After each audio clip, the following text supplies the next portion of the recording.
Assalamualaikum warahmatullahi wabarakatuh. Perkenalkan, nama saya Muhammad Henfi Abdul Khoir, Espar MPPAR. Saya adalah dosen di Prodi Pariwisata, Fakultas Bisnis dan Informatika, Universitas Persatuan Islam.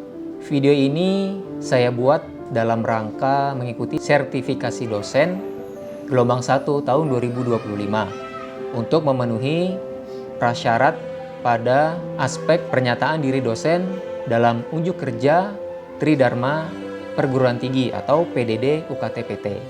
Di dalam video ini akan saya sampaikan dua bagian. Bagian pertama adalah penjelasan terkait dengan mata kuliah yang saya ampu, yaitu mata kuliah Industri Pariwisata, di mana mata kuliah ini memiliki bobot SKS sebesar 3 SKS dan berada pada semester 3. Kemudian bagian selanjutnya akan saya sampaikan rekaman video perkuliahan pada mata kuliah Industri Pariwisata di pertemuan kedua.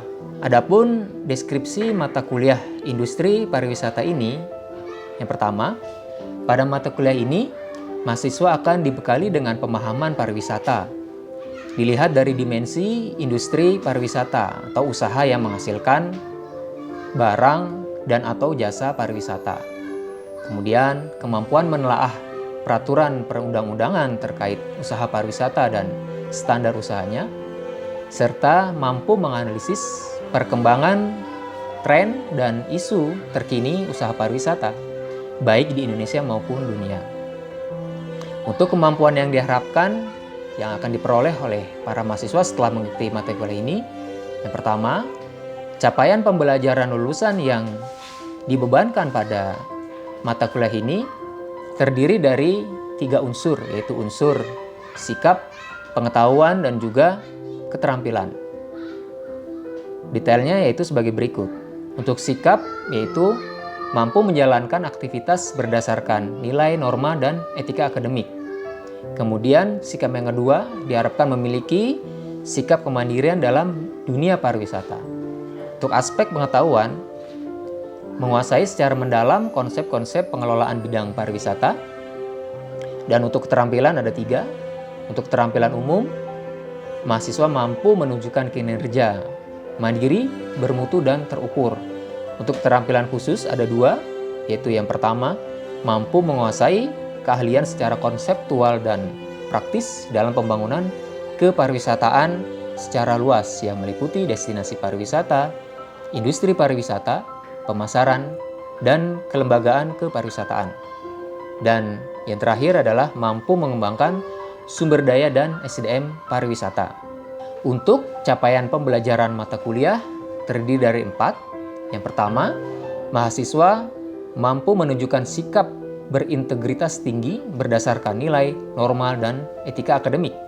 Yang kedua, mahasiswa memiliki pengetahuan pariwisata secara holistik terkait pariwisata sebagai sebuah industri besar di abad 21. Yang ketiga, mahasiswa mampu menjelaskan tentang dasar hukum usaha pariwisata dan bidang usaha di sektor pariwisata.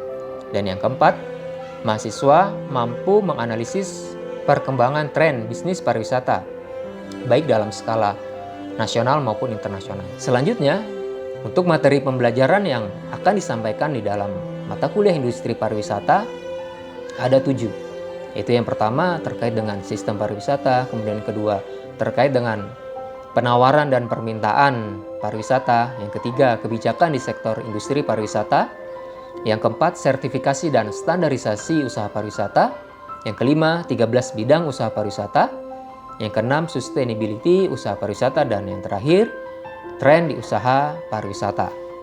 Adapun sistem pembelajaran yang digunakan untuk mengampu mata kuliah Industri Pariwisata ini, saya menggunakan perkuliahan secara offline atau luring dalam ruang kelas yang ada di kampus. Adapun metode pembelajarannya menggunakan contextual learning dengan kegiatan ceramah interaktif dan juga diskusi pada suatu studi kasus sehingga tercipta interaksi yang dinamis di dalam ruang perkuliahan antara dosen dan mahasiswa. Untuk sistem penilaian mata kuliah ini, secara umum penilaian pada mata kuliah ini menggunakan persentase, yaitu sebagai berikut. Untuk kehadiran 10% bobotnya, kemudian untuk tugas mahasiswa memiliki bobot 35%, kemudian untuk UTS 20% dan UAS sebesar 30%. Adapun penilaian pada setiap pertemuan menggunakan teknik dan indikator, tes lisan secara informal dalam proses kegiatan belajar mengajar, dan ketepatan dan kejelasan dalam menjawab dan memberikan contoh. Berikut ini akan saya tampilkan video proses pembelajaran di dalam ruang kelas untuk mata kuliah Industri Pariwisata di pertemuan kedua. Selamat menyaksikan. Assalamualaikum warahmatullahi wabarakatuh. Waalaikumsalam warahmatullahi wabarakatuh. Bismillahirrahmanirrahim. Alhamdulillahirabbil alamin. Asyhadu an la ilaha illallah wa asyhadu anna Muhammadar Rasulullah sallallahu alaihi wasallam. Rabbi shrah li sadri wa yassir li amri wahlul 'uqdatam min lisani yafqahu qawli. Amma ba'du. Apa kabar hari ini, teman-teman? Masih semangat ya? Ya, alhamdulillah kita bisa berjumpa kembali pada mata kuliah Industri Pariwisata. Di pertemuan hari ini kita sudah masuk di pertemuan kedua. Kita melanjutkan dari pertemuan minggu lalu di pertemuan pertama. Di pertemuan pertama mungkin sedikit saya refresh gitu ya materi yang sudah disampaikan, yaitu penjelasan tentang RPS, kemudian bagaimana sistem penilaian, dan juga hal-hal lainnya terkait dengan mata kuliah. Nah, saya harapkan teman-teman di pertemuan kedua ini bisa tambah semangat, kita bisa berdiskusi, sharing. Jadi diharapkan bukan hanya dari saya saja ya, gitu. Jadi teman-teman nanti bisa juga memberikan pertanyaan atau sanggahan mungkin gitu ya, atau juga sharing pengalaman maupun pengetahuannya di dalam memahami atau melihat fenomena industri pariwisata. Nah, supaya perkuliahan kita semakin menarik, ada satu pertanyaan dulu nih yang ingin saya ajukan gitu. Ketika teman-teman mendengar kata-kata gitu ya, pariwisata atau usaha pariwisata. Nah, usaha pariwisata apa yang Anda ketahui atau terlintas? Ada yang mau jawab? Silakan. Ya, mangga. Transportasi, Pak. Transportasi, contohnya apa itu? Spesifiknya? Kereta api, bis, dan travel. Travel. Sudah pernah mencoba semuanya? Sudah. Bagaimana experience-nya yang dirasakan? Kalau misalkan sebenarnya bukan tujuannya sih, Pak, lebih ke perjalanannya. Oh, perjalanan. Kalau kereta api kan sekarang semakin berkembang ya, ada yang kelasnya bukan hanya eksekutif ya, tapi yang luxury katanya gitu. Sleeper juga ada. Sudah nyoba? Belum, Pak. Mahal, Pak. Oh, saya doakan nanti rezekinya lancar, bisa ini ya, bisa nyobain. Yang lain ada? Hotel. Hotel apa saja yang sudah pernah dinikmati layanannya? Hotel apa ya? Waktu itu aku pernah di Dubai waktu umroh. Oke. Aku lupa nama hotelnya. Tapi itu cukup terkenal juga kata tour leadernya gitu, Pak.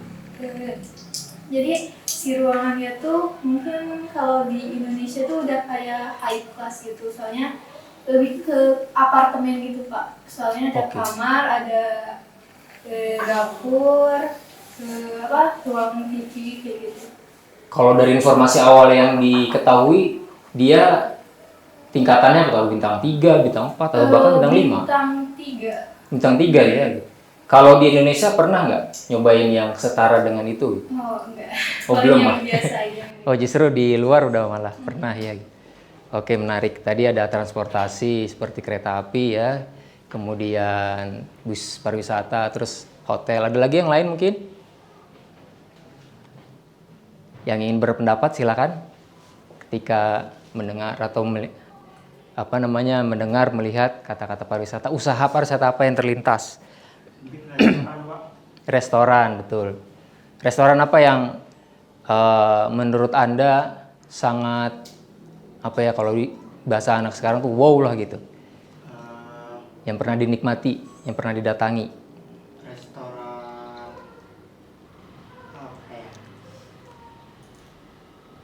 Di Kota Bandung atau di daerah lainnya? Di Kota Bandung. Mungkin yang memiliki konsep yang seperti luar negeri gitu Pak. Oh, contohnya gimana tuh? Kayak apa? Ada beberapa lukisan atau hiasan di dinding-dindingnya seperti memasang foto-foto gitu Pak, foto-foto daerah gitu. Oke. Mungkin itu sih Pak. Jadi restorannya tematik ya? Gitu? Iya. Oke. Baik, terima kasih. Jadi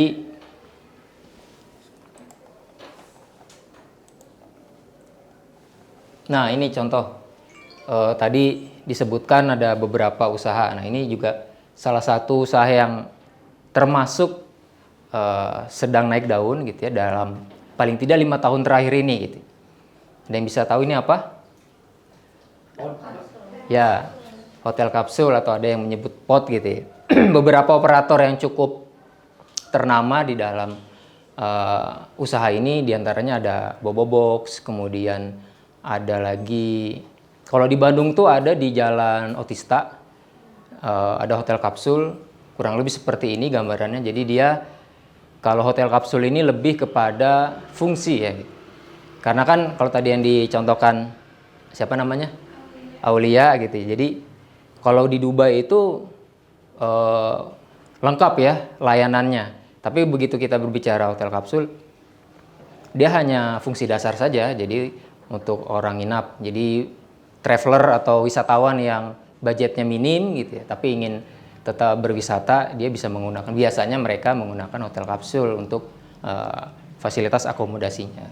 Dan ini cukup cukup banyak diminati. Di Kota Bandung saja itu ada sekitar 5 titik yang saya ketahui ya, ada di Jalan tadi Otista, kemudian di Jalan Dago gitu ya, di Jalan Pasir Kaliki juga termasuk gitu. Jadi ada beberapa titik yang relatif titiknya itu dekat dengan, kalau tidak dekat dengan stasiun, dekat dengan terminal atau dekat dengan pusat perbelanjaan lah. Sehingga wisatawan yang datang itu mereka tidak usah repot-repot, karena kan biasanya misalnya contoh ya, Anda berwisata gitu ya, kan pengennya kadang-kadang nginep tuh ya udah yang penting bisa ada tempat untuk tidur kan gitu ya, atau istirahat. Jadi memang ini cukup menjadi alternatif yang baik. Kalau hotel kapsul ini sendiri dia mulai ada itu atau mulai berkembang di Jepang sebenarnya dulu, karena kan pergerakan wisatawan di sana cukup dinamis gitu ya.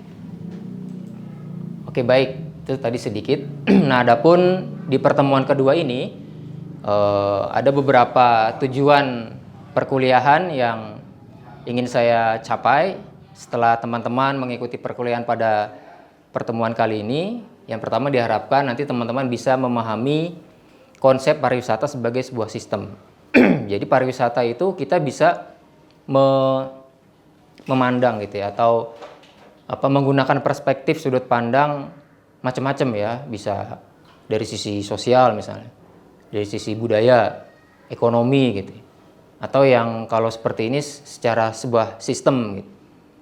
Jadi karena pariwisata ini kan multidimensi, multidisiplin ilmu, jadi kita bisa luas ya untuk perspektifnya. Nah, untuk khusus mata kuliah ini dan pertemuan kedua ini, saya ingin mengajak teman-teman untuk mendapatkan perspektif yang baru ini, bahwa pariwisata ini bisa dipandang sebagai sebuah sistem atau yang di dalamnya ada elemen-elemen yang saling berkaitan sehingga membentuk satu sektor yang cukup besar yang kita kenal selama ini. Kemudian yang kedua, menelaah komponen industri pariwisata. Jadi begitu kita membahas pariwisata sebagai sebuah sistem, maka dia di dalamnya pasti ada elemen-elemen, ada komponen yang membentuk, gitu. Seperti sebuah mobil atau ya katakanlah sebuah mobil ya.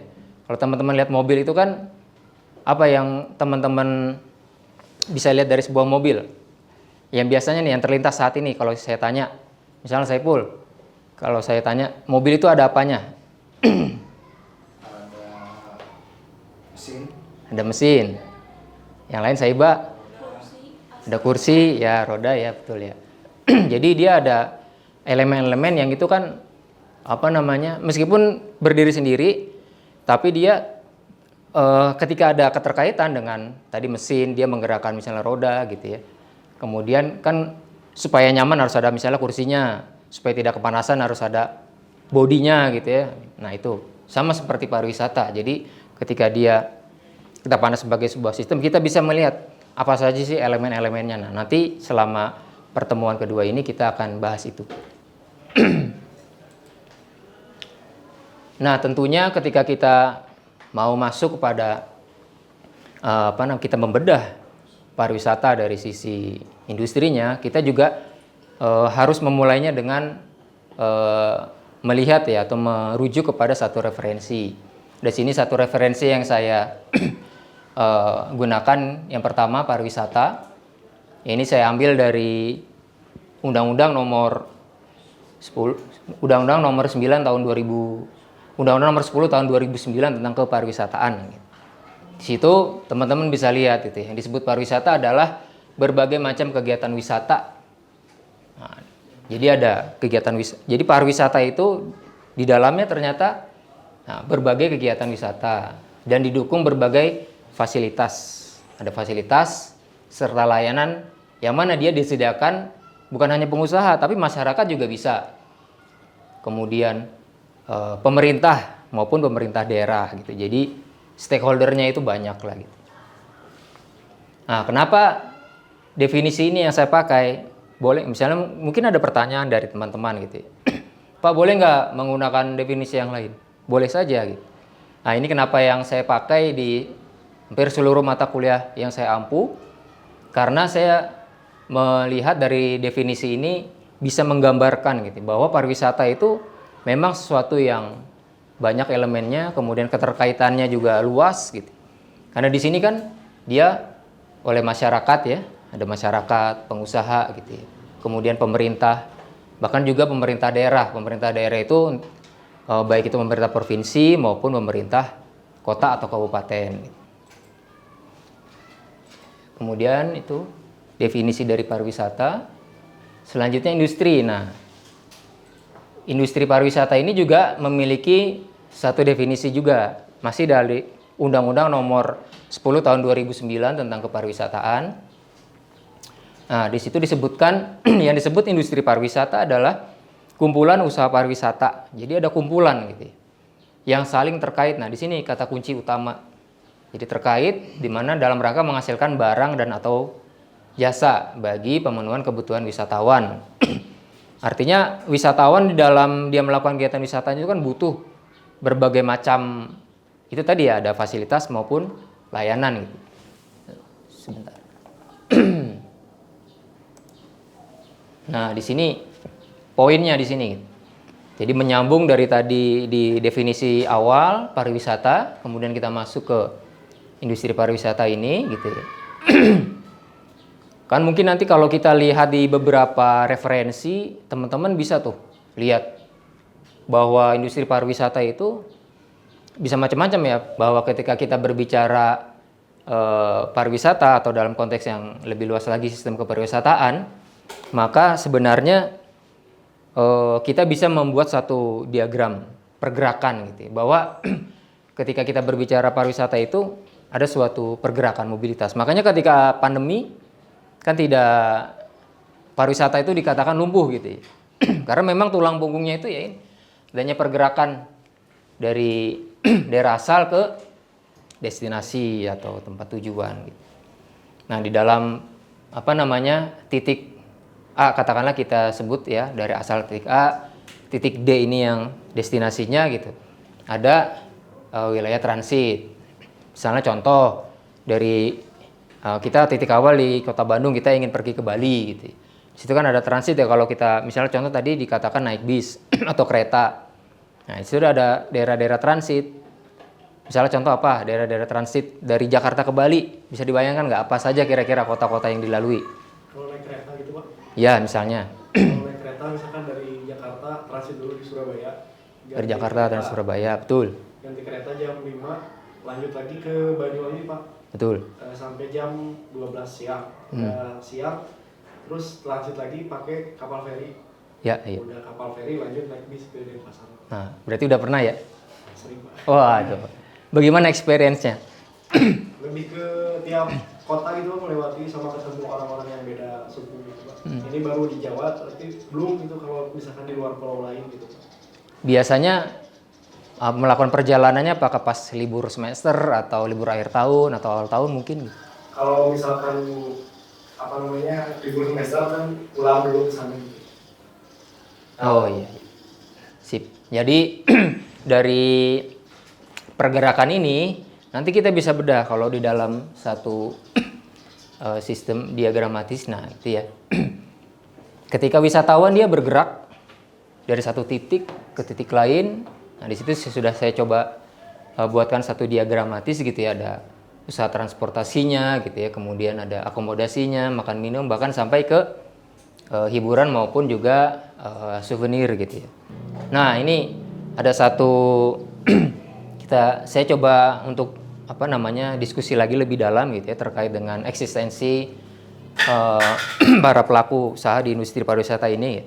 Beberapa bulan lalu muncul larangan study tour hingga pemangkasan anggaran sehingga banyak sekali pelaku usaha pariwisata melakukan hal ini.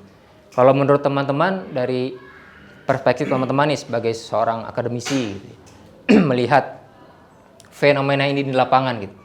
Apa yang bisa teman-teman atau terlintas ketika ada larangan gitu. Jadi larangan study tour meskipun dengan berbagai macam pro kontranya gitu. Kalau dari teman-teman sendiri ada pandangan nggak? Oh Pak, saya setuju Pak. Oh, saya tidak setuju gitu. Mungkin ada yang ingin berpendapat, silakan. Silakan bisa setuju atau tidak setuju misalnya gitu. Karena ada fenomena nih, pelaku usaha pariwisata mengeluhkan gitu ya, ada larangan gitu. Karena apa ini tuh keluar beritanya itu karena apa? Kan ceritanya kan ada keluhan dari orang tua siswa gitu. Jadi dengan anak-anaknya melakukan studi tour memberatkan orang tua gitu karena harus bayar. Dan kadang-kadang kan studi tournya kan jauh ya, ada yang ke Bali, ada yang bahkan ke luar negeri gitu. Nah kalau konteks ini sebenarnya ini khususnya kalau berita ini tuh dari KDM gitu ya. Beliau Gubernur Jawa Barat mengeluarkan sebenarnya larangannya itu bukan berbentuk kebijakan gitu ya. Jadi masih ada ruang untuk dinegosiasi lah gitu. Jadi berupa edaran. Tapi yang muncul akhirnya gitu ya di masyarakat itu seolah-olah larangan gitu. Nah, kalau ditanya karena apa Pak? Itu tadi ada yang merasa orang tua itu berat gitu. Nah, kalau menurut teman-teman sendiri terkait dengan larangan studi tour ini seperti apa? Apakah memang sudah sewajarnya atau sebenarnya nggak perlu seperti ini gitu? Izin berpendapat Pak. Mangga. Kalau misalkan dilihat dari perspektif kemampuan orang tua gitu Pak. Ya. Kita nggak bisa menilai semua sama rata gitu nggak mampu Pak. Karena ada orang tua juga yang kayak misalkan di Al-Azhar kan dia studi tournya ke luar negeri Pak. Betul. Minimal ke Singapura tuh. Iya, Singapura dan Malaysia.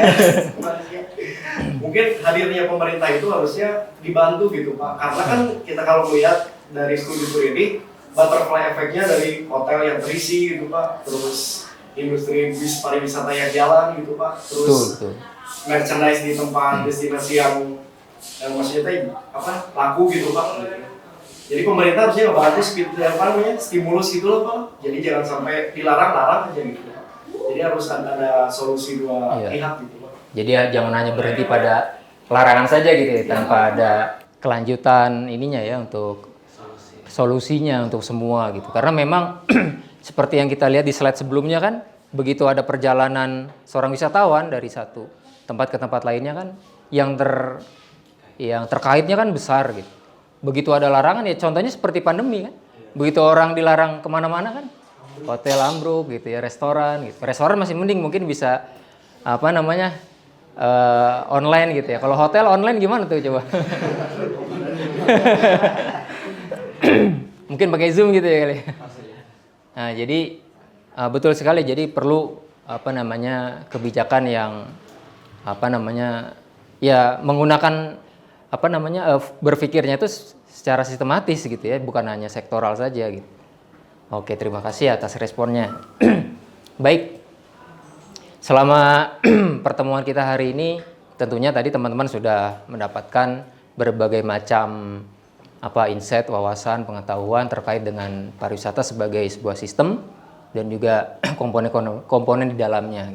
Sekarang saya ingin ngajak teman-teman untuk ya kita diskusi lah untuk sebagai sebelum penutup gitu ya.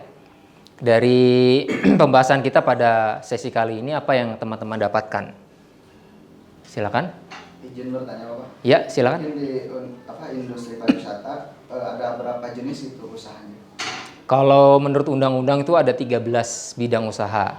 Jadi 13 bidang usaha itu di dalamnya ada lagi tuh sub jenisnya gitu. Jadi kalau di total itu di sebelum adanya Undang-Undang Cipta Kerja itu hanya ada 56. Nah, begitu ada Undang-Undang Cipta Kerja, kemudian disempurnakan lagi totalnya ada sekitar 104 usaha. Jadi bayangkan ya, jadi usaha pariwisata itu bukan hanya tadi ya hotel, bukan hanya transportasi wisata, restoran, tapi luas ya, termasuk kolam renang itu juga masuk gitu. Kolam renang, pemandian air panas, kemudian biliar gitu ya, kafe, bahkan diskotek juga itu termasuk gitu. Jadi banyak lah gitu. Oh, kayak bar juga itu termasuk. Bar juga termasuk gitu. Oh, karena menyediakan fasilitas gitu. Karena dia berada di dalam layanan rekreatif ya gitu ya. Jadi kan kayak biliar, bar, apalagi tadi kolam renang yang selama ini mungkin teman-teman belum tahu atau nggak nyangka gitu. Oh, ternyata kolam renang masuk pariwisata ya. Gitu. Pemandian air panas itu juga wisata. Gitu. Kemudian ada banyak sekali lah, ada 104. Nanti di pertemuan selanjutnya akan kita bahas. Oke, sebelum ditutup saya ingin memberikan oleh-oleh dulu untuk teman-teman. Ada tugas mandiri. Saya minta teman-teman untuk bisa membuat makalah yang berisi pertama sejarah perkembangan industri pariwisata di dunia, kemudian perkembangan industri pariwisata di Indonesia, dan mohon dilengkapi dengan minimal 1 studi kasus di industri pariwisata. Kemudian tolong lengkapi dengan sumber referensinya. Nanti dikumpulkan ke email saya mnv@gmail.com. Silakan. Nanti untuk materi akan saya share di LMS kita di Siakat maupun di Google Classroom gitu. Oke, sebelum ditutup ada pertanyaan terakhir. Ini deadline-nya Oh ya, deadline-nya 1 minggu dari sekarang ya. Jadi di pertemuan kita minggu depan saya harap teman-teman sudah mengumpulkan ini gitu. Nanti bisa kita sedikit bahas di pertemuan selanjutnya. Baik, tidak ada lagi pertanyaan? Cukup. Terima kasih banyak atas atensinya dari awal sampai akhir. Barangkali ada penyampaian saya kurang pas, kata-kata saya kurang berkenan, saya mohon maaf yang sebesar-besarnya. Semoga apa yang kita diskusikan pada hari ini bisa menambah wawasan pengetahuan baik saya maupun teman-teman dalam memahami pariwisata sebagai sebuah industri yang di dalamnya ada keterkaitan ya sebagai suatu sistem. Terima kasih. Sekian. Wassalamualaikum warahmatullahi wabarakatuh. Waalaikumsalam warahmatullahi wabarakatuh. Ya, atur nuhun.